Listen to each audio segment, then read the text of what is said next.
আলোচনা সভায় বাউলের যে অনুষ্ঠান সেখানে হচ্ছে জীব আর পরমের আলোচনায় তিনি একটা কথা বলেছেন। তিনি কি বলেছেন, এই যে আমি তার কথাটাকে আবার রিপিট করব এখন।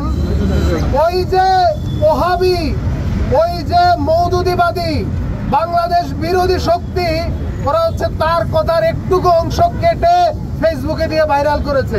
সেখানে তিনি কি বলেছেন, তিনি জীবাত্মার পরমাত্মা, আল্লাহর সাথে তার বান্দার কথা। তো বাউল তার বান্দার ভূমিকায় আল্লাহর উদ্দেশ্যে বলতেছে যে আল্লাহ একবার বলছে যে আমি প্রথমে আরশ সৃষ্টি করেছি, আবার বলেছে যে আমি প্রথমে নূর সৃষ্টি করেছি, আবার বলেছে যে না আমি তো প্রথমে রূহ সৃষ্টি করেছি।